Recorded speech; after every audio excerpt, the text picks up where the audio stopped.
welcome to the Conversationeers as we hit our third episode. Still going strong, if 3 episodes could be considered going strong. Trifecta. It is. It's will only get greater in power, and I don't know what I'm saying.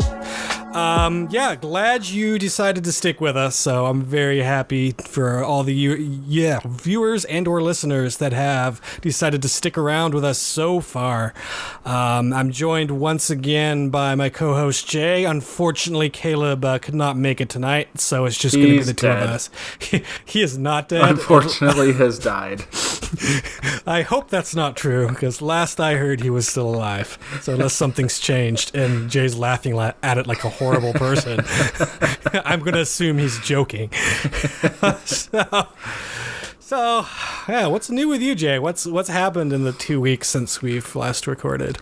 Well, not a whole lot. My wife's taken a new job, so I've been delving into the arena of single parent. And so that's always fun. And luckily, I think as we talked about before, I've been playing a lot of Zelda. And so heck yeah. Turns out Link is a very good babysitter for my daughter. So I'm prying myself away from, obviously it's night, and so my daughter's in bed. So prying myself away from parenting and Zelda, approaching the 100 shrine territory. Oh, so, nice. Yeah, we're doing pretty well. I've just actually finished off, I think, the final maze, the final labyrinth. So those are so fun, aren't they? I love those. Yep, and I've got 3 of the 4 divine beasts done. So we're just kind of taking our time, having fun with it. So, yeah. Awesome. Pretty cool. What about you, David? What have you been up to? Just being exhausted. This is the last few days, so I don't know. I feel like every time something really good happens, just like karma sort of like kicks you back. So I just got my bonus check this week, and my first one on my new job, and they're pretty meaty. So I was like just super stoked about that, and then just like everything goes wrong after that. I got my car stuck on the snow. Then I thought I broke my car, and then everyone called into work today and left me by myself, and I'm just like really stressed and sore from like shoveling out my car.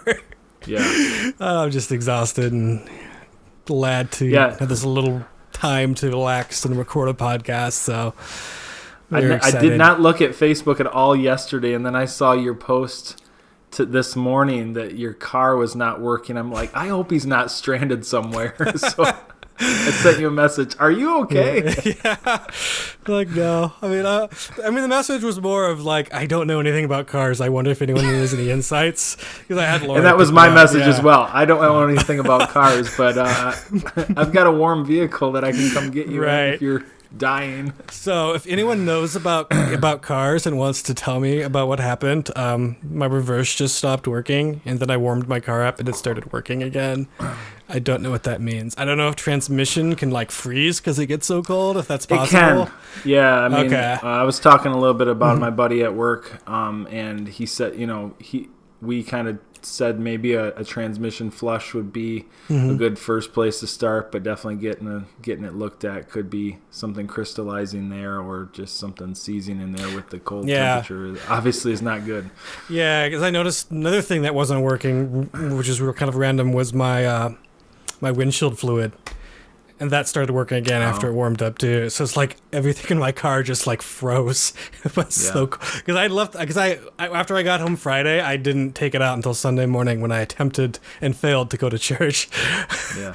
and then so I imagine I've just been sitting out there just getting colder and colder and more iced over, and I don't know, something must have happened. So, but yeah, it's exciting. That's my exciting life. And that's all I really have. Been busy week in general. Okay. Cool. So, with that out of the way, we are now 2 episodes into this whole thingamajig. So we started to get. You know what that means? Yes, we're canceling it. Only 3 episodes. Only good things come in trilogy. So this is the Conversationeers trilogy. Sorry, we're packing up. We're going home. No. Pulling up the stakes. No, we actually started to get some feedback. I mean, granted, I think so far it's all been from people we've known, but that still means that people are listening, so that's still exciting. And even if it starts with friends and family, we gotta work our way out a little bit. So, and I did look at the stats, and there was some stuff from like California. So I know there's some people out there that, unless you know some people in California that I don't know about. I do have some family in California. Oh, okay. I wonder if that's where it came from. I don't know.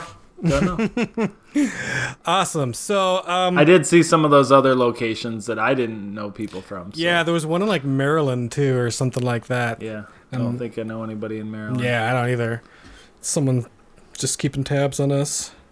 Yeah. So my friend Tony, who I actually do my other podcast with, Switch Talk, he gave me a big long feedback. He gave me a few suggestions, but there was one thing in particular. He just asked if he could like write in and add some of his comments to sort of the topic we spoke about last time. So I'm gonna go ahead and just read what he wrote real quick. Is there any way I can write into the show? Actually, that's the first part. No, sorry, Tony. Next question. Okay. I would argue, and this is in relation to all the America stuff we were talking about the how close are we to Nazi Germany, and this is what he wrote. I would argue that we have crossed the line to being like Holocaust Germany. The government can kill Hispanic children without consequence. There are detention camps with a slight coat of paint. The cages still exist after media outrage. People know that the island of Puerto Rico was left to die via disease and thirst. Flint is being strangled to death, and no one is batting an eye. We are in Nazi Germany today. We are just in the phase where the body count is creeping up slow enough for things to ramp up. And he just had a little bit of strong opinions there. But yeah. Any other comments from him?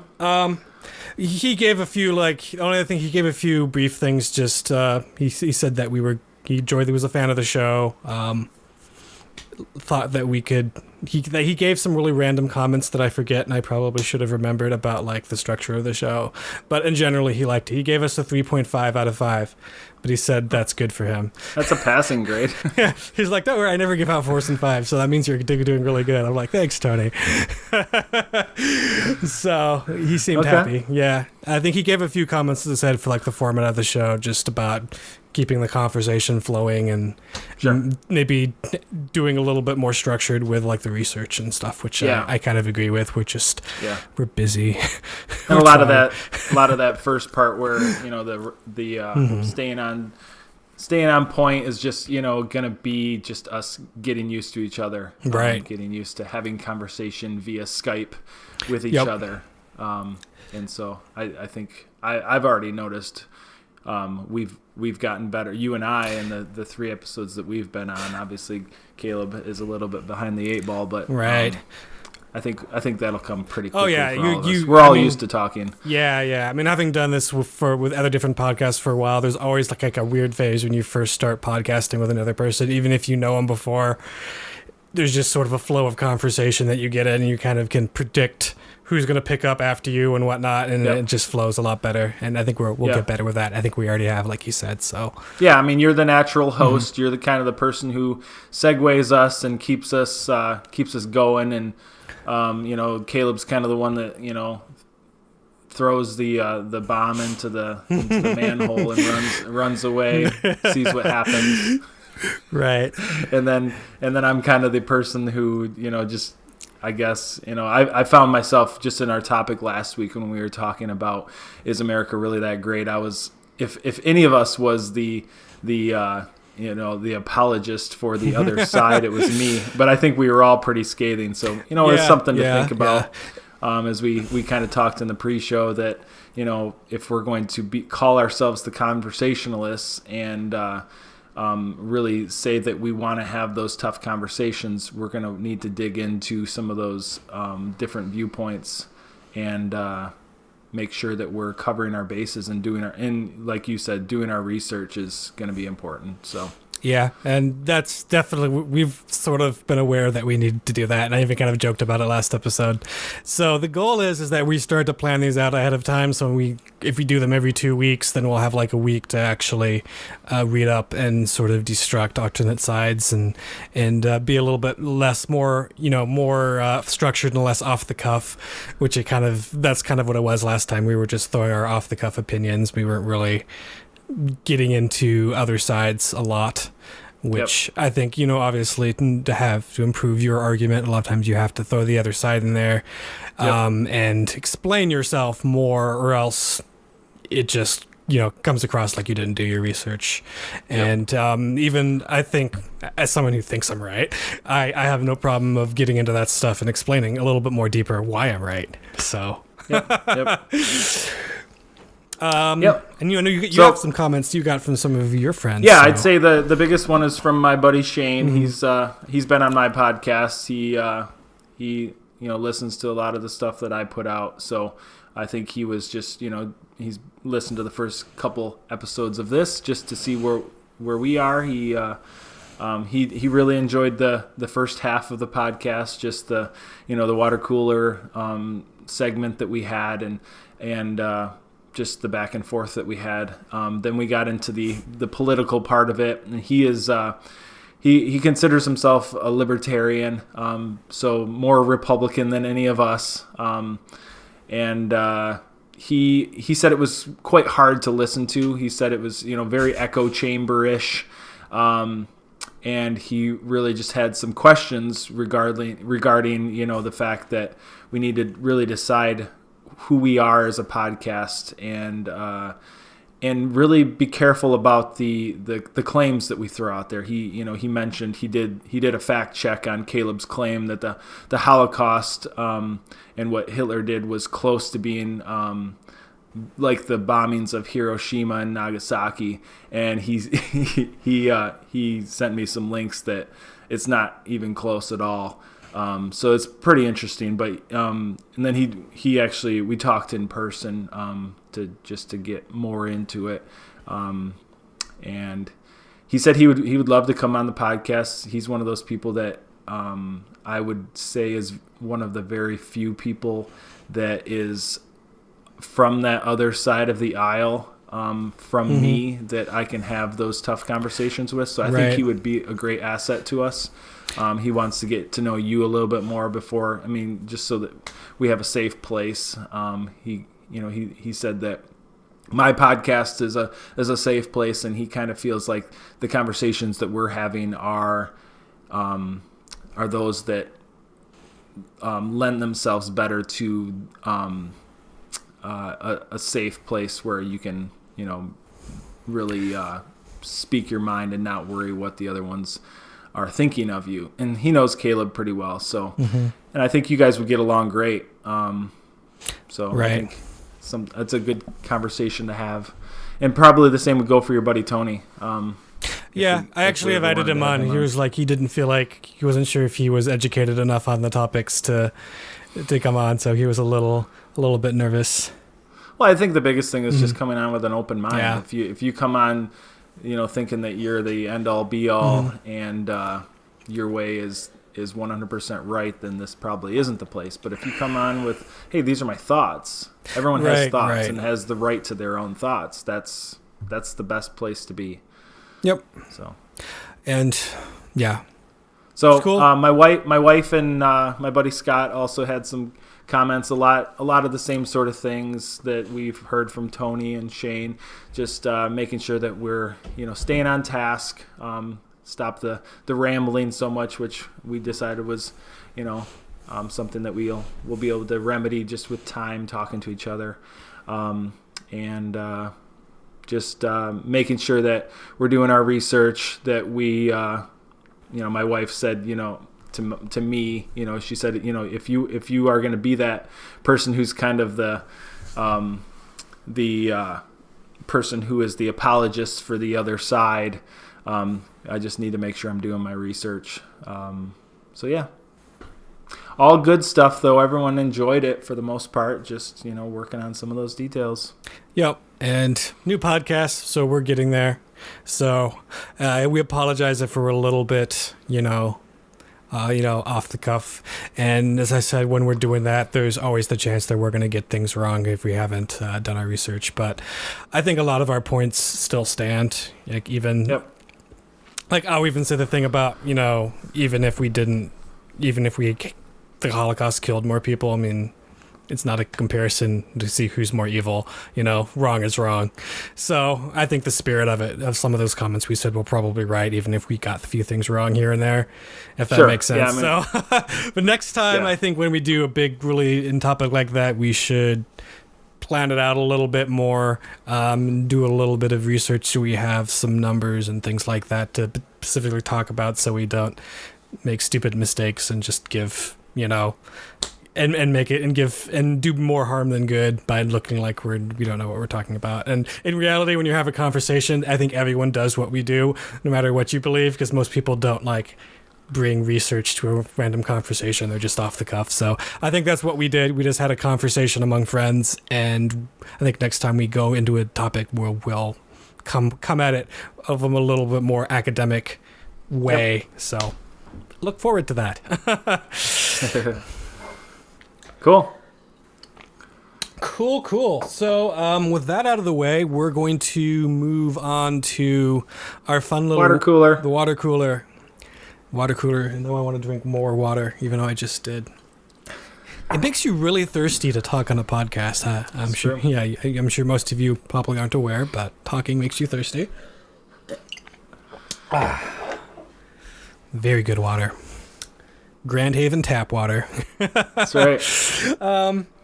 So we don't have too many items today. I felt like this week felt a little bit more uneventful as far as pop culture. The thing that I've honestly heard talked about the most is probably our first item, and that's Weezer's Teal album.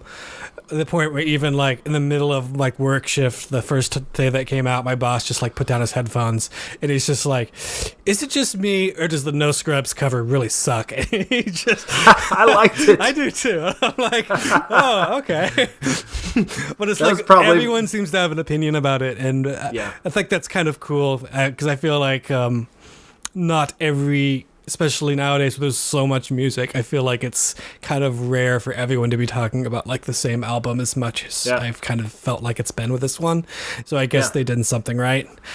And it was a surprise release from what I hear. Yep, it was pretty cool. Because the Black album's coming out in March, their actual real new album, and then all of a sudden this came out, and I'm like, oh, this is kind of neat. So, what are your thoughts? So, what do you think of Weezer? What do I think Go of ahead. Weezer? I like them. There can be kind of hit or miss at times, but in general, sure. Excuse me, I enjoy their music. First stuff is probably the best. Blue album, really good. I really like the Green album. Pinkerton's overrated. I'm sure some Weezer fans will hate me for saying that. I've never really been able to get into Pinkerton. Everyone has the right to their own opinion. Caleb not being here, he's probably screaming at the screen right now because he's a big Weezer fan. I'm gonna probably be blasphemous and say that I really liked a lot of stuff off of Pacific Daydream, even though I know a lot of Weezer fans think that that's garbage, but it's some really catchy songs. I liked that it was different rather than doing a mediocre sort of album that sounded like their others, which I felt like the Hurley record I thought was kind of just offensively mediocre. Yeah. One or two songs that are even listenable on it. Yeah. I would say it's fairly listenable, but it's just I can't remember a single song off it. It's just this is decent music, but I'm probably not going to listen to it a lot. I like almost all the Colored Ones. Red album's got really good songs. I really like some of the stuff off of the White album. Oh yeah, Red is awesome. Yep. Ratitude's really weird, but it's got one or two that I really like. I can't remember the name of the other one that looks like it's got storybook creatures on it, whatever the name of that album is. What's the Death to Metal and Death to False album, or Death to False Metal? That's not really a real studio record from them. It's basically all unfinished songs that they recorded over a long period of time, put together. Yeah, it's... Anyway. I can't remember it, but it's got this cool rock opera almost at the end, which I is know what really you're talking neat. about. Yeah. So that one has some really good stuff. Back in the Shacks on that. That's a good song. Oh, yeah. It's got some good songs too, but then there's a lot of mediocre stuff on there as well. So I feel like they have maybe about 3 albums with like sort of half and half, good to mediocre, and then like I some think really that's good where ones. a lot of people stand. They're always worth listening to, even if they're not. They're probably not one of my absolute favorite bands, but I if they put out a new record. Well, actually, okay, fun story.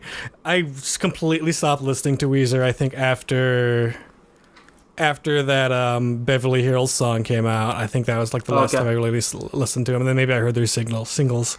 I actually, have you seen the Saturday Night Live Weezer skit? Do you know what I'm talking about? Oh, yeah. With Leslie Jones and... Matt Damon. Can't remember who... Is that Matt Damon? Is it Matt Damon or Brad Pitt? I think it's Matt Damon. Yeah, or it could have been Brad Pitt. Yeah, Matt Damon. No, it was Matt Damon. Okay. Yeah, and then it's awesome. Like, this is the best skit ever. I really need to catch up on Weezer albums. So after that, I like listened to like all the newer stuff. And so now I'm sort of a little bit back into them again. Nice. So, yeah. Thanks, I was Saturday Night Live. I was a pretty passive Weezer fan when I was in high school. I knew all the songs, but I didn't buy the albums. So I knew all the songs, but I didn't really get into them until the Red album. And I don't know why. And now I'm a huge fan of theirs. And I like a lot of the early stuff, just because it's really good. Mm-hmm. But I really don't hold any of it too tightly or too loosely, for that matter. Right. If it's good, it's good. I'll listen to it. And with this Teal album, it's just fun. That's what I think Weezer's turning into. Is they're a band that I don't think they've really ever taken themselves too seriously, and I like that in a band where they can kind of joke at themselves and at life in general and all the media craze stuff. And so that's what I like about Weezer. We actually just saw them live for the first time last summer, and they were so fun. Nice. So they I like this album. Seemed like a fun band, and that's kind of how I feel about the album too. It's definitely not anywhere near like my top Weezer records, but it's fun. No, and I think probably the biggest criticism I can say with it is it feels kind of safe.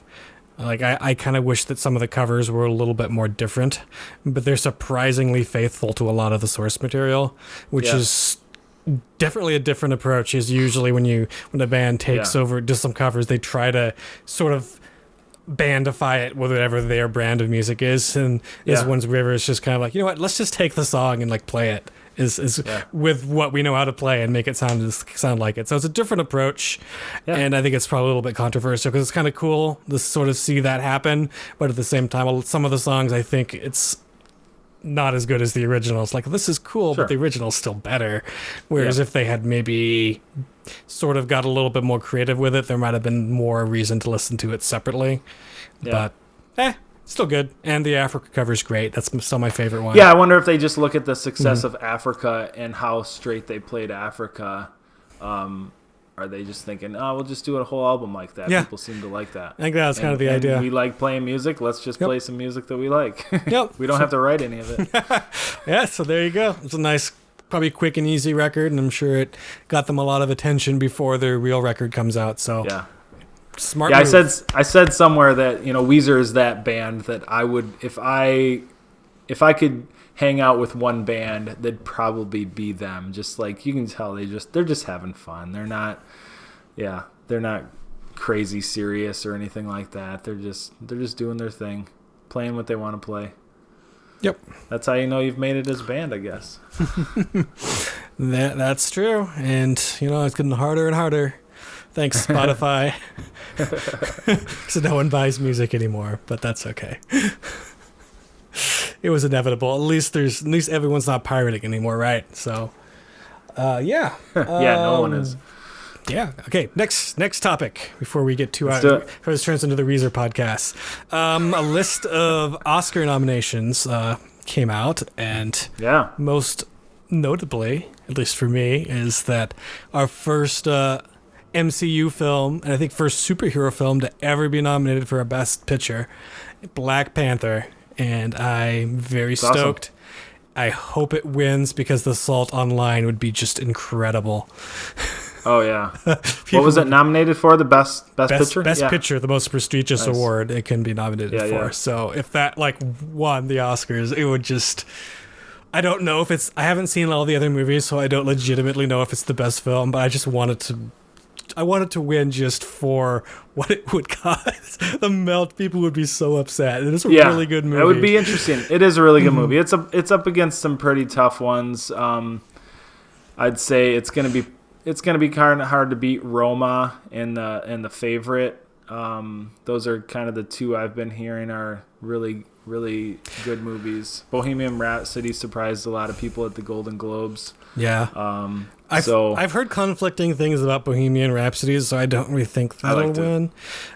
Just because because I don't even think it has I think it only has like a mediocre score on Rotten Tomatoes. Not that that's the metric. I think a lot of people were disappointed that they didn't get into a lot of like the more secret parts of Freddie Mercury's life, but it was entertaining, and they I believe all of the music was Freddie Mercury singing, and the main guy, forget his name, Rami Malek, he had to basically lip sync all of it, but he did it so well. I was pretty impressed. That's awesome. Yeah, I'm sure it's good. I think my point was I feel like if there's that sort of uncertainty about it, there's someone that probably won't win the Academy vote. No, I don't think so. Yeah. I think it'll be Roma.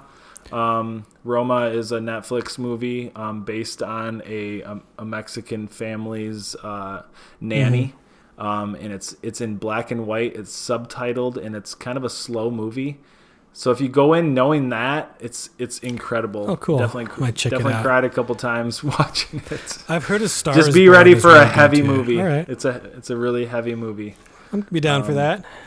Yeah, I think that one. I don't know if it should win the best picture, but if it doesn't, I think it'll do pretty well in the other categories as well. Yeah, there's a lot of lesser. I mean, I'm sure there's this best director, best actor, and all those stuff which come close.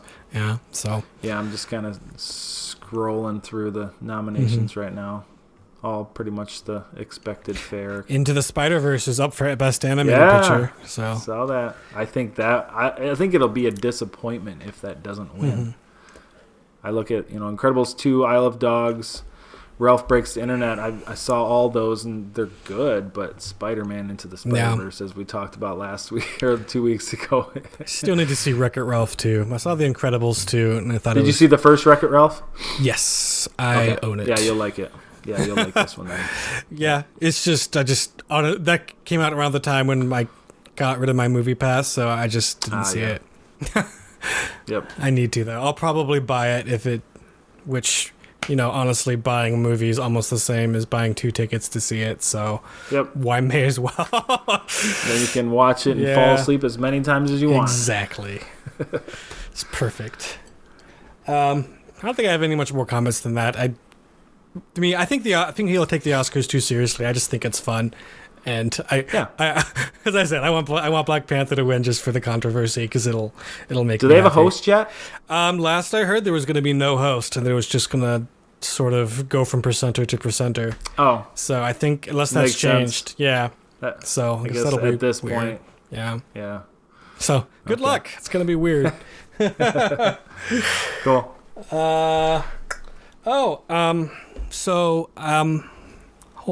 There's one other thing.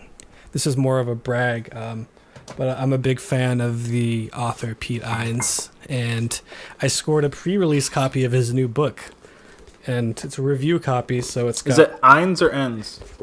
I think it's Pete Hines, so I'm going to show it to the camera, but it's got like this little sticker on it that says like uncorrected proof, which is kind of cool. So tell me about him. I don't know much about him. I've heard his name.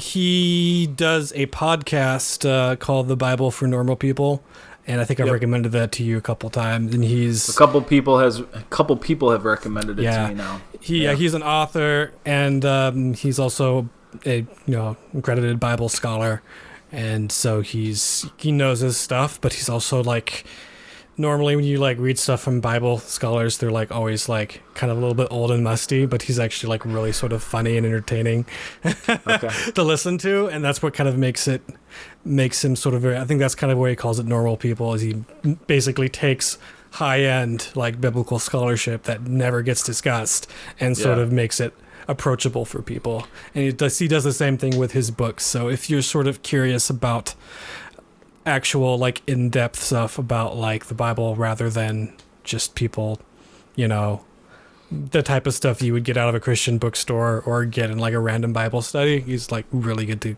get to, because he knows his stuff so much, and he's nice, and he does it in an approachable way. So I'm just a big fan of him as like sort of like a fan of like ancient writings and stuff. I think regardless of what you think about the Bible, I think people will find him interesting just from what he knows about ancient culture and ancient literature and stuff like that. It's really fascinating. If you don't mind, put a link of a good episode in the show notes. I want to check it. Okay. Oh, and I'm not sure if I'm legally supposed to have to say this because I haven't actually reviewed it yet, but this was bleep it out. This was provided for me for free by HarperCollins. So. Bleep. I said we'll bleep it out. We'll bleep it out? No. But what I will probably talk about it again on this podcast, and I'll just say that they didn't say I had to say anything positive to get it for free. Just that I can talk about it on social media, and then if I do, I have to say that HarperCollins gave it to me for free. So, thanks, Harper. Thanks, Harbor. Yeah. Is it Harper, isn't it? Harper Collins or Harper One. Yeah. Oh, that's the book. The book company. Book company. Harper One. Harper One. I think is a division of HarperCollins. Yeah, it's an imprint. I don't know what the difference is, but I have stuff that says Harper One and some stuff that says HarperCollins. But that's my stealth brag. I got something before it's out. It doesn't come out till February, and I have it. And that's awesome. I don't have time to read it yet. But so the shutdown is over. Government shutdown. Question mark? It's not. I'm Ron Burgundy. It's not over. I mean, it's over for about 2.5 more weeks. It'll be interesting to see what happens. I think honestly, it's just going to end in Trump going full Emperor Palpatine and declaring himself, emergency powers. Hopefully not. I've been hearing rumblings that basically they're going to give him the money he wants, but say that he can't call it a wall. So we'll see. They better not. Because I think I know Democrats are in favor of better border security, but they just don't think that a wall is the right answer. So, because it makes zero sense and is a waste of money. Exactly. It doesn't do anything. And you can tell kind of by what, just the verbiage he's been using. He's starting to toe back a little bit from that line. So, I think it's a hopeful sign of things to come that he will, not be so hard on his want of a wall, and maybe we'll just do some fencing. Yeah, I think you're being an optimist. Well, even if it's fences, I think it'll still be a wall. But I feel like he probably thinks that he has to do something because it's been 2 years into his presidency, and he literally campaigned on like nothing but that. Yeah. So if you don't do that one thing, then he's gonna have to run again on the same thing that he didn't do. Yep. So I think that's why he's being like willing to watch the government crumble over it. And the funny thing is if he wouldn't have campaigned on that so hard, he probably could have had a damn wall. You know what I mean? Like he could, just because he wants it so bad. That's why the Democrats aren't letting him have it, because he's throwing a temper tantrum. I wouldn't say that's the case. I think they're not letting him have it. If he could have come with some actual statistics and some facts of why we need a wall. But there are none. I totally agree. But I think a wall. I think he could have had a wall by now already. Right. It's basically you're paying billions of dollars just to say that you. I mean, at this point, I don't see any other reason just because you don't like those people and you want a wall between them, because factually there's ladders and so many ways to get around it. It's just a symbol of your dislike of a group of people. And I don't think that's why I don't think that I don't think the Democrats will cave. I think they might give him some money for border security, Yep. But he's rejected that like twice already. Yep. And Republicans and Democrats have like come together and like, here's a bill. Like, will you sign it? Then Mitch McConnell and Trump are like, no. Well, Mitch McConnell is he's basically starting to pull himself away from Trump as well. So I think it's looking more and more promising as the days go by. So we'll see. We'll see. It just feels he's starting to become more and more lonely on his hardline stance for a wall. Well, we'll see. I like your optimism, though. It's just like everything has been such a joke that every time you think something makes sense to happen, it just something even crazier happens. It's just like, it's exhausting. So everyone get your taxes in while you can if you want your return in time. The government's open right now, so good luck. So and if we don't get to the bottom of this, I'm going to Washington D.C. on March 1st, so I'll just fix it while I'm there. So no big deal, guys. Awesome. I got this. We actually just got our confirmation from our representative Bill Huizenga that we get to like go to his office and get a tour of the Capitol, and we've put in for our formal request for a tour of the White House, and so. So I think I get to meet. I think I get to hang out with Bill Huizenga or something. I don't know. That sounds like so much fun. I love politics, and I love Washington D.C. We went there one time before, and yes, it's going to be a little tainted, a little weird going under the guise that I am there with my representative, but. That I did not vote for. But it's still history. There's a lot more history than the last, 2 years and the time that Huizenga's been in. So I do want for the history. I do want to go to Washington someday too. It's just, I don't know. I feel like if I'm going to do it, I'd rather wait till there's like a government I'm proud of. Not have that weird dark cloud like hanging over it when you're visiting the White House. Just thinking about all the crazy stuff that's probably going on in the next room right now.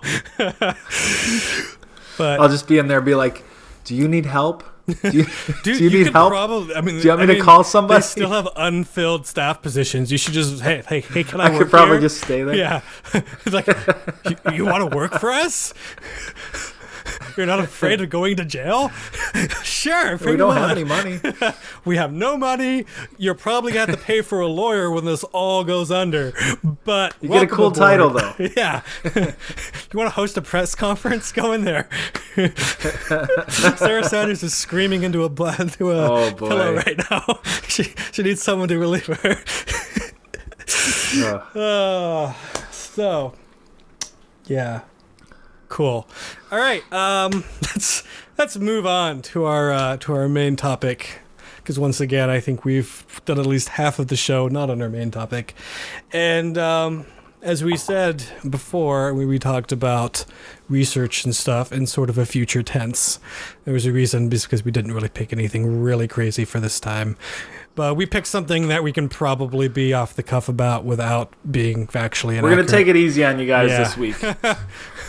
Yeah, take it easy. So we're just going to talk a little bit about social media, because it's something that's kind of always talked about, either because people hate it, they love it, they think that it's going to destroy all of humanity and possibly our democracy, and it's just, I think, maybe a good thing to sort of talk through how it's impacted our lives, what are some pros, cons, and what's the future look like. So, Jay, what is your history with social media, and how do you feel about it at this point in time? Well, I mean, really, I came around in, I think, approximately 2008, 2009 with Facebook and Twitter. I was early into the Twitter thing. I didn't get into Facebook until it was open to more of the public, because I didn't go to a school that had Facebook as part of its. Did you MySpace before that? I don't know what you called. I did just a little bit. I was not. I was only on it because I had some friends on it, and I would check it, maybe once a week and forget about it, and was never really into it. So really, Facebook was the first time I was Okay. really ever into something. So yeah, it's always just been kind of there since, my wife and I have been married. Yeah, it's kind of one of those things that when we first got on, it was a way of, sharing what we were up to, sharing family photos, and seeing what other people are doing, and staying connected that way. And I've always enjoyed it because of that. And obviously, it's changed. So what about you, David? Yeah, I started probably, as I said, back in MySpace days, and I do actually kind of miss MySpace because maybe Sure. it died before Simple. it had a chance to destroy itself, but Yeah. it seemed a lot more geared at being just connecting with people. There wasn't all these like spamming things on people's walls. It was like everyone had Yeah. like a little blog where they could write like things about their lives. They had a little wall that everyone could write on, and people used to be, it was really customizable. You could actually insert your own HTML into the page, and that was kind of neat. I remember that. And Yeah. people would put like playlists on it, and people would like be discovering music. There was this sort of Yeah. like MySpace band phase where everyone was Yeah. putting their music up, and everyone was discovering each other's music, and it was kind of cool. Of course, there was, I'm sure, negatives to it too, but to what we have now, it just seems like a paradise to what Facebook has become. And I just slowly migrated to Facebook. It wasn't really a conscious choice, just because everyone stopped using MySpace. I signed up when it went public, and I was like, okay, this is dumb. And then I never went back until everyone else was there. And signed up for Twitter at some point. I didn't really know what to do with it. I think when I first got a smartphone, I signed up for Twitter because that seemed the cool thing. But I probably didn't start using it until like years later, once everyone got on Twitter and there was a lot of interesting people to follow. That's when I got into it. And once I realized that, hey, I can actually like interact with like a lot of people that I would never be able to interact with otherwise.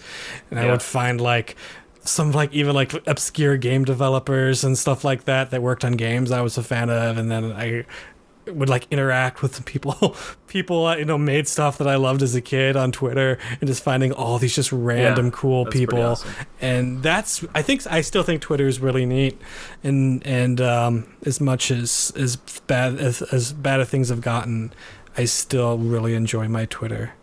Facebook, I just deleted like half my friends list because I was so frustrated with Saw it. that. Yeah, it felt really good. I removed like all family and like anyone with just like who would post offensive things on my wall. I'm just like, I just want this to be like I don't want to feel combative. I don't want to like post something and like worry if like someone's going to like send me mean messages afterwards. I just want to like be able to use it normally. Yeah.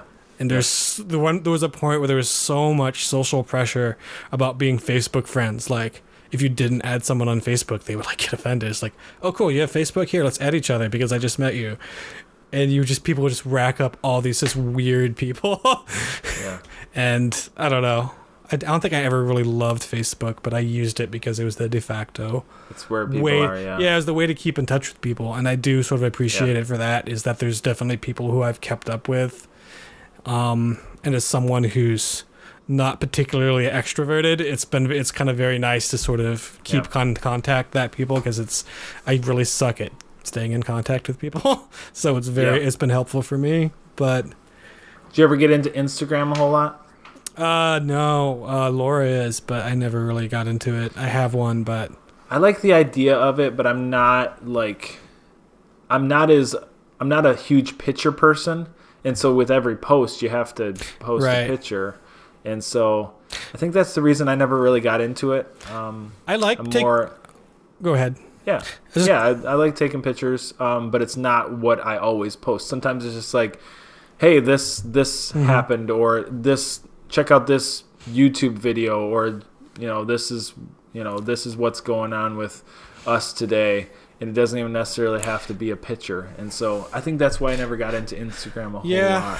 I feel like I should. But I do have friends that they are only there. So sometimes if you want to get a hold of certain people, they're only on Instagram because they hate Facebook so much. So Yeah, though Instagram is owned by Facebook. I should tell them. Yeah, I actually enjoy taking pictures and stuff, and I don't know why I've never really got into it. I think it's just more work, especially because if I take pictures, I'm going to usually use my actual DSLR camera rather than my phone, and then there's like putting them onto your computer and then uploading them to Instagram, and I don't know. I should do it though because I feel like I would enjoy it. But I don't have, like, I never really liked how me, though. I never really liked how you were always limited to square photos. I know that you're not anymore. Oh, are you not? That's good. You can do any shape now you want, which is kind of nice. I'm glad they did away with that. It was just it was obnoxious. 3 or 4 years late when they did it. And it takes away too much creative control. Limiting. Yeah. And I'm sure they already compressed the images, which is going to annoy me a lot too. Yeah. It is a nice, safe place. People, you can't just post the crap and repost the crap. That's one of the downsides of Facebook, which I'm sure we'll get to. But, yeah. You ever tried Tumblr? I've never tried that one. I tried it. Never really got hooked on. It was kind of more bloggy, right? It's a little bit more bloggy, but there's a lot of like really cool communities that sort of exist within just Tumblr. I have a hard time reading it and understanding how like the people interact on it. I maybe I should try more, but it just seems really weird. But it took me a long time to understand Reddit too. That's another bizarrely structured website. I use Reddit when I need Reddit. Like basically anytime you need to know something about something, there's a subreddit for it. Yeah, there's lots of subreddits and lots of awful subreddits too. Oh, for sure. They've got everything there. Yeah, the main place I sort of hang out now is a gaming forum, but it's not just a gaming forum. It's sort of has a big, vibrant off-topic. So it's like anything about politics, pop culture, and then video games. It's pretty much everything there. It's called Reset Era, which is a really weird name, but it used to be, have you ever heard about the website NeoGAF, which was another big gaming website? The guy who ran, it was probably like the biggest gaming website. And if you want to go to a place where like tons of people in the industry post, there's game journalists, people who actually work on the games, and because it's really heavily moderated, and they don't tolerate hate speech at all. Like, you'll get banned. You say something homophobic, transphobic, anything like that, you're immediately banned. And they don't tolerate anything. It's just a really I sort of like it because of that. It's like, I don't have to, if I don't have to just read awful things amongst like news items and stuff. So that's one of the reasons I really like it. It's like the opposite of like Reddit or 4chan, where everything is like libertarian free speech and all that stuff. And it's just so awful to read through. This is like the state controls everything. And it makes for much better reading. And I was going to explain why it was called Reset Era. Everyone there migrated from another site called NeoGAF after the founder of it basically got Me Too'd by an ex-girlfriend. And so within like a week, everyone left the forum and set up their own forum, and the entire community. It was insane because we all went to Discord, which is like a chat made for like online gaming chat, but a lot of people use it instead of Skype now. And then like the entire thousands of people went onto this Discord chat, and then within like a week they're on a new website. Wow. And the old one's still around, but now it's just like super like far right, because all the people who stayed were like the people who were his sexual assault that bad. So now it's just a cesspool. But that's like my main source of news. I always just go there, go to the off topic and read the news items, read pop culture, and then we go to the video game section and read that. And it's probably maybe it's not the best way, but anytime something happens, there's a link there to it. And if I need to go to another website, I can. But it's a nice way to sort of filter out all the hate speech from the internet and just get the links. So cool. So what's some negative impact that you've experienced from social media? Probably mostly Facebook. Yeah, but I guess I'll start. Facebook everyone knows what it's become. I don't think we need to talk about the the clickbait, the fake news type stuff that's out there that's so easy. It doesn't even have to be that stuff. It's just so easy to repost someone else's unoriginal thoughts, and you can make everybody see it.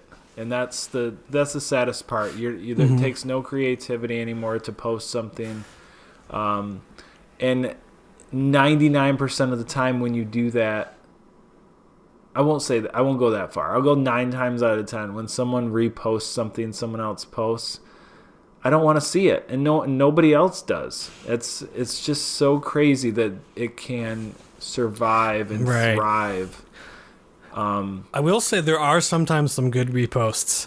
Sure. And then that's why.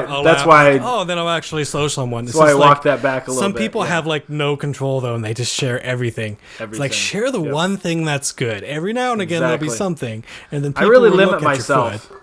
Yeah. I really limit myself. If I posted something and I'm thinking about posting another thing, it better be really good. Otherwise, I'm just gonna I'll wait till tomorrow, and if I still think it's good, then maybe I'll repost it. But yeah, I hate posting multiple times, just in general. Even if it's just like I posted a photo and 2 hours later I'm watching something, a movie that I really liked. I'm probably gonna think twice before I post, because I don't want people to think I fill their timeline with crap, even though there's probably people out there that think I do. So just so you guys know, I'm trying to not. Yeah. I'm trying to make myself better. So what other? Go ahead. I was gonna say I'm actually using it again since I cleared my friends list. So that's something. Isn't that refreshing? Yeah. I don't ever delete friends, but I go through and I block their news sources. I'll block some things like that, and it's so refreshing after you have to do that maybe once every 2 to 3 months.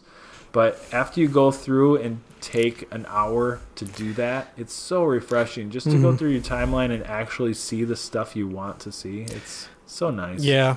Like, I thought about doing that, but then I was just worried about still getting, like, comments and stuff, and especially stuff will, like, get around with Laura's family, who's, like, super conservative. Yeah, some people are just... and it's just like, I don't want people bringing stuff up at, like, family gatherings that I say on Facebook. So it's just like, I'm just going to remove everything, keep the people who I know aren't going to be, like, offended by what I say, or at the very least will respect what I have to say, and just leave it at that. Totally get it.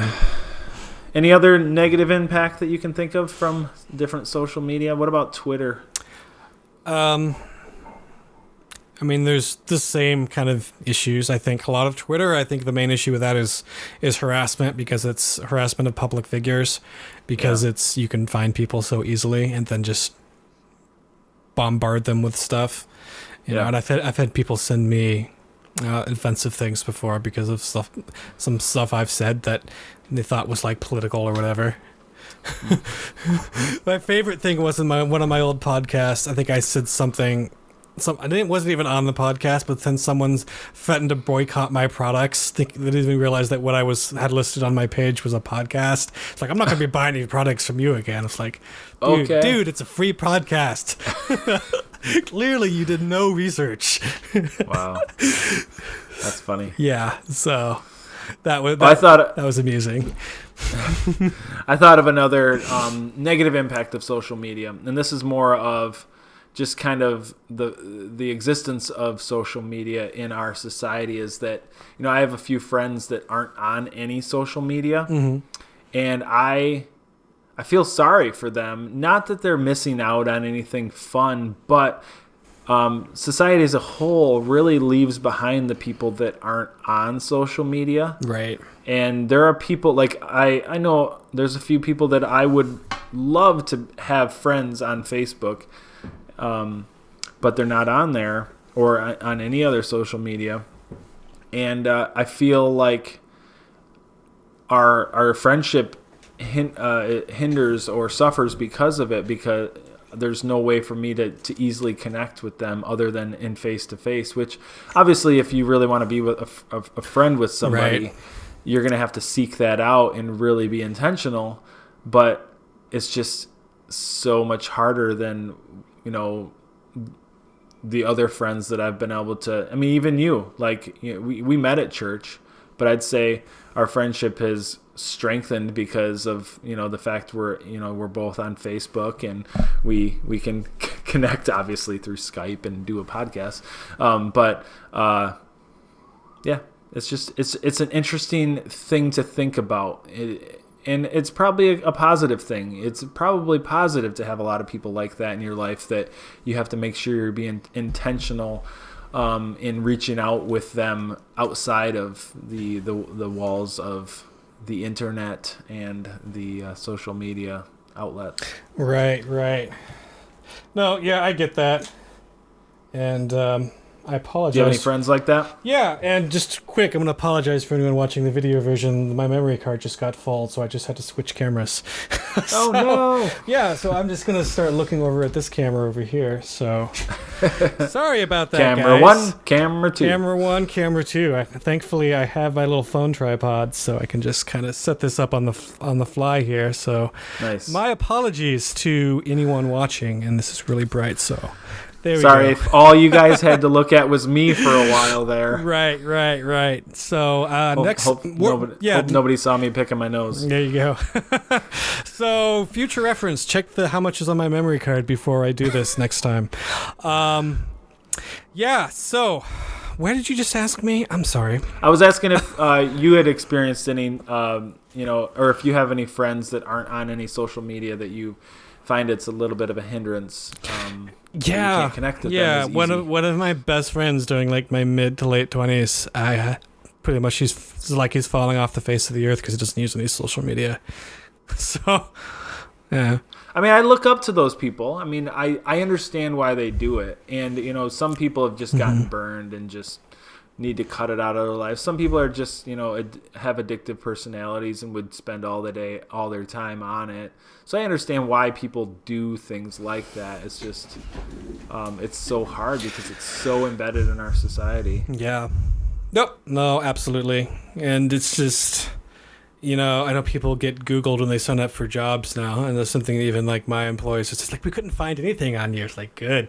Yeah. I mean, I'm good though, because I use my gamer tag usually when I'm, if you'll notice and you've seen the video, my Twitter handle is not my real name, and I use my gamer tag for a lot of stuff, so it makes it harder for professionals to find me on social media, which I kind of like it that way. So. Because that's kind of like protocol now. So when you're looking for a job, it's like, okay, let's see if he said anything crazy on Twitter. You mean to tell me that your real middle name is not of? It's not the case. No, it's not of. It's because last name Truth. Yeah, I've had that since I don't know, like 2005. I think. Is there a backstory? Obviously there is. I think at the time I was really into Japanese anime, so that's where the Shoguns comes from, which is a Japanese general. And the of truth is because I was like hardcore, like go Jesus at that time. So I was like, truth, the truth of Jesus, or whatever. It's really too stupid and cheesy, but yeah. So that's where it came from, and then I've just kept it since then because it's never taken anywhere. Like any place I sign up, Shogun of Truth is always available. That's so awesome. Like, you know what? That is a nice feeling. I'm just keeping this because apparently no one else came up with it. Out of every single thought I had, at least one was original. Nice. So cool. Yep. Any other negative impacts of social media? Obviously, there's a lot. Yeah, I know there's a lot of talk about, like, you know, seeking gratification through it, and yeah, I know some. Obviously, it's really easy for people to have argumentative conversations where they don't have to stand behind what they say. Even on Facebook, I've got friends and family that, you know, they are much quicker to say something on Facebook than they would be to my face.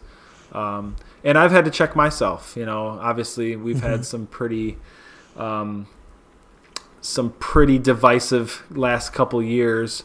And I've had to check myself, and I think it's a positive thing to make sure that the stuff that you're posting, if it's not something you would say to the people that you're making see it, then maybe don't post it at all.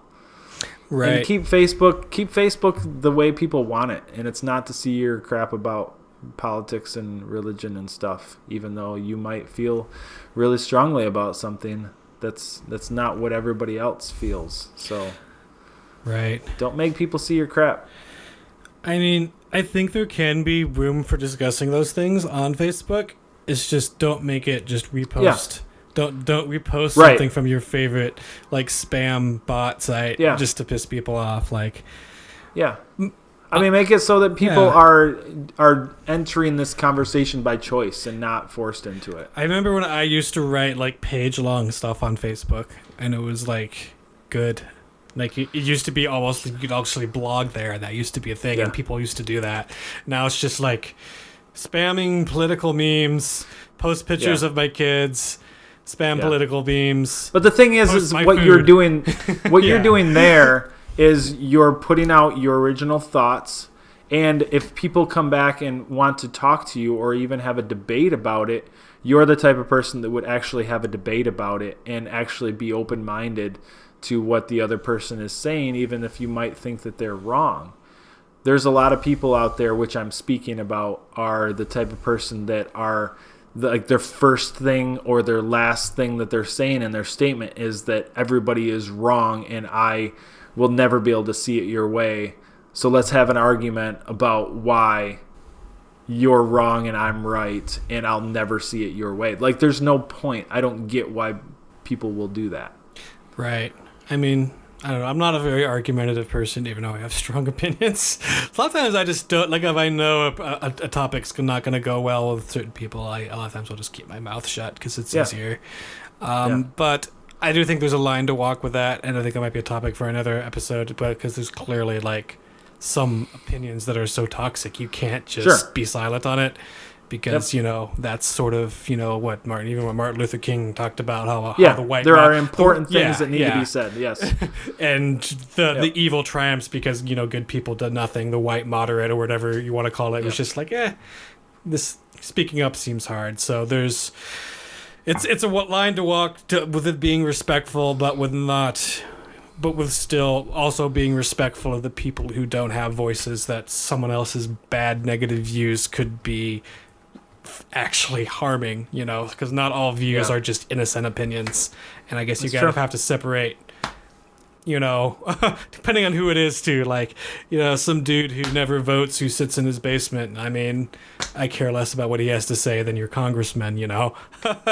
I'm much more critical of someone who's in politics than some guy on the street who's has less ability to change something, I guess. Yep. So. Yep. Pick your battles. Cool. Pick your hills to die on. Yes, and that's the thing is, really do pick your battles. Pick the people that you're going to have your battles with. Yeah, make it count. So. Don't make people angry just for making them angry. Yeah. So that leads us, I guess, to our last bullet point in our main topic here. Where do we see the future of social media? Where do we think it's going, and where do we think it should go? Maybe if those are two different directions. It's not going anywhere, so all those people who are like really just obsessed with completely removing it from your lives, I'm sorry to tell you that it's here to stay. Dang it. And you gotta make probably peace with that at some point. You don't have to post on every one, but you probably should at least be educated about what it is, because it's gonna be a part of life now, and whether we like it or not. And I think the key is just be disciplined with it. Don't use it as a source of gratification. Keep in touch with people, but still interact with people. Find communities outside of social media, because it's not healthy. All things in moderation. Spoken from a moderate. Get out of here, you filthy moderate. Can't we all just get along? No. Your opinion is the most offensive. Yeah, I don't know. I hope that there is some sort of stepping back, so to speak, or righting of the ship of how crazy things have gotten with social media. And I think with the last election, and whether whoever you voted for, I think everyone could agree that things just got a little crazy for the last couple years, and it's not getting any better. And partially because I think our president our leader kind of fans the flame, I think it's going to start from the top before things start to improve, and that includes our social media. Once we have someone that's in charge of us, whether he's a Republican or a Democrat or otherwise, we need someone who's going to calm everybody down, and unite people. Not even unite to follow the same cause or the same beliefs or the same, like I said, causes, but just to say, hey, we're all American. We all think differently. We're all in this together, but we're all American, and we're gonna go to hell in a handbasket real quick if we don't start getting this ship righted, like I said. So I just don't think there is anyone that would be that, because the person who's going to take us in the right direction is going to piss off the people who want to take us in the wrong direction. It's just got there are always going to be those. I just don't think there is like that anymore. Like I think there was once a chance of that, but things. Well, the funny thing is if Barack Obama wouldn't have won his second term, and Mitt Romney would have been voted into to be our president, there would have been no Donald Trump. There would have been, Mitt Romney would have been running for re-election against Obama or whoever else would have run for the Democratic wouldn't ticket. Be able to run again, but yeah, no, I have thought about that. It's like, why wouldn't he have been able to run? He would have been able to run. You can't have two terms. That's what I'm saying is if Mitt Romney would have won, and this last election, it would have been Mitt Romney seeking re-election against an Obama who had lost the last election, or whoever else from the Democratic side. You're talking about like second term, though, right? He lost second term. He still would have had his 4 years. So, he would have had 4 years in, but he would not have had a second term. Yeah, you can't win, but I'm pretty sure you can't come back after you've had one term as president. Like if you use your second term, you can't come back for a second. No, he wouldn't have used his second term, though. Yeah, but he would have lost. I think it has we've had presidents that have lost and then come back. Yeah, but that was before the law was amended. I'm pretty sure that was amended. We'll look it up. Like I know, like there's one who came. Someone fact check us. Yeah, there's someone who came back and became, because he has two different numbers. But I think after that there was an amendment added to the Constitution that basically the only way you can have 8 years is if you do it consecutive. I don't understand what the reason. I don't know the reason, but I'm pretty sure that that's a thing, unless I'm completely. We need to throw that out with the Electoral College. Regardless, Donald Trump wouldn't have happened. Mitt Romney would have been seeking re-election.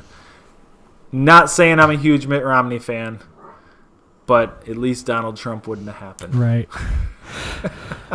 I guess. I mean, Donald Trump really isn't the problem. He's a symptom of a greater problem, and I don't know. It's like I'll say he's both. Yeah, and it's just like problem. That's what I think when I think about impeachment. Problem. Like I absolutely want him to be impeached, just because I feel like it sets a bad precedent for you to get away with what he got away with. I don't think you should be able to, but at the same time, Mike Pence is probably worse in a lot of ways, and he's actually. But at least things become decent again. I wouldn't say decent. Definitely not decent for all. The Twitter rants stop. We start at least agreeing to disagree on, politics and. See, I don't think oppressing people with civility is any better than shouting on Twitter. At least when you shout obnoxiously on Twitter, people are aware of what you're doing. Yeah, so that's why in some ways Donald Trump isn't as bad as some of these other Republicans, is because it's very clear what Trump is. See, I would rather have the known commodity of someone I know I'm not going to get along with than having the unknown commodity of a Donald Trump where he could just go off and I get that. He's crazy. Start a war. You could start. But other people start wars. Other Republicans have started wars too. And that's fine to have as somebody else in your politics, in your congressman or whatever. You can get by with someone like that, but as the highest ranking person in your government, that's scary. That's scary to have as Donald Trump. I know. No, I don't disagree. I do think he should be impeached because he's so unstable. But I'm just saying that Pence. I agree. Pence would be just as bad in a lot of ways, and we'll say he would be bad in other openly ways. on his sleeve. Yeah. And Sure. I feel like, that's especially a people topic in the, we didn't even bring up as communities would be very uncomfortable with someone who's openly wears bigotry and is proud of it. Where Trump sort of pretends like he's not, but he completely is. That's one of the few things that Trump doesn't even care about. Oh, the transgender military ban says otherwise. Oh, how'd that go? Well, it's not working out. I mean, it got upheld in court, so the Supreme Court just upheld it, so he can. Yep. It's going to be fought now, but it's not going to win. I hope not. But that's the thing. It's like, a president can't just mandate something like that. But yeah, I guess my point not without a lot of people behind him. Is that civility is great when you're not an oppressed class. That's my point. That was just because things get back to normal for us, well-off white people, doesn't mean things. No, I'm not saying that it would solve problems. Yeah. At least it would make things less scary. It's true. But on the other hand, good thing about it is that because Trump's so outrageous and out there, it actually is making people care about problems that have been here the whole time. For once, and that's one of the few positive things you can think about this presidency is that people are a lot more aware of the problems that have been here for ages. Stop making me feel positive about Donald Trump, David. If there's one thing you take from this episode, David supports Donald Trump. Oh, no. Don't even joke about that. It makes me want to vomit. Cool. I think that's probably... Do you have anything more to say? Because I think that's probably about it for that. I think I'm good. We started talking about social media. We ended up talking politics. I'm sorry. I can't. They're so connected, especially now. Yeah. And, we talked about... We always kind of talked about, us as, Americans being better on Twitter, then forgetting about so much of this was created by Russian trolls making fake accounts, inciting Americans against each other. That's a whole other conversation. So it's these things are so connected and it's hard to really separate them. So yeah. I mean, that's why I wish that they would just blow up the whole Facebook thing, even if they rebuilt something. Yeah, I do not trust Mark Zuckerberg anymore at all. So my video just stopped. I ran out of memory on my phone. Oh, cool. So it happened to both of us. Awesome. So this is going to be... So you'll have to use my Skype video now. So this iPhone storage full. Awesome. So this is going to be a very confusingly edited for the video version. Our cameras are going to change multiple times, but I hope you enjoy that. So yeah, let's... I think I'm good to call it a show. I don't want to ramble on for 15 minutes again like we did last time. So do you have any closing thoughts or anything at all? Nope. Thanks everybody for listening. And definitely we value your feedback. We've heard from some of you. Continue to let us know because we don't want to be just here talking to ourselves. We want people to actually listen. So tell us what you like. Tell us what you don't like. And... don't forget to like us and rate us on the different media outlets that you find us on. All of them. I want you to, even if you only listen to one of them, you have to, you have to listen to our podcast on every single platform multiple times. Please. And rate us the best on all of them. That is your duty as fans. Yep. Actually, don't do that. That's really awful. I'll never ask people to do that. Unless you want to. If that's something that you enjoy doing, listening to the same episode of a podcast 5 times, then go ahead. I don't even do that. I'm lucky if I listen to a podcast that I'm on once. Right. Oh, last episode I heard like a jillion times because of editing. I mean, if you're editing it, especially when you're isolating audio. But I never actually I should probably quickly apologize for the audio issues last episode. I was going to do that at the start. It was my fault. It was Jay's fault. Yeah, we lost his entire audio stream, so I had to go through and isolate that back up with the guy's Skype call.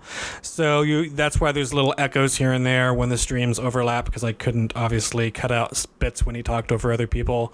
So actually, I'm going to blame Caleb, because about an hour before we started recording, Caleb's like, "Hey, just record your video on iMovie on your MacBook, and it'll work out great." Now, to his defense, it did work for him, but for whatever reason, when I stopped my recording, which everything recorded fine, when I stopped my recording, I exited out of that window, and it, instead of populating like in the little window of where all of my test videos populated, this one was gone. This hour-and-a-half long video was nowhere to be seen. And I looked for about 3 days for it and could not find it. Yep. So, everyone, thanks to David for salvaging that last podcast. We had to deal with some Skype audio, which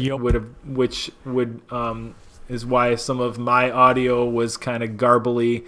I couldn't hear the guys all the time. They couldn't always hear me, and so we were cutting each other off at times. But we made it work, and I think it has some semblance of a decent podcast / conversation. So thanks, David. You're welcome. I never want to do that again now. But I hope it wasn't too distracting for you guys, so I just wanted to make note of it. I think it was fine. Yeah, that's not the normal audio quality we're shooting for, so probably should have mentioned that at the top, but instead we You'll probably notice how you're listening to us right now. You're probably already have noticed for the last hour and a half that it's much better. We shouldn't say that in case something goes really wrong in post. Because that was going to sound worse, and they're like, what in the world are they talking about? Sounds exactly the same. Anyway, I think that's it. I don't want to talk anymore. We're rambling again. So thanks so much for tuning in, and we will catch you hopefully in another 2 weeks. Everyone, have a good night. Good night now. And good luck.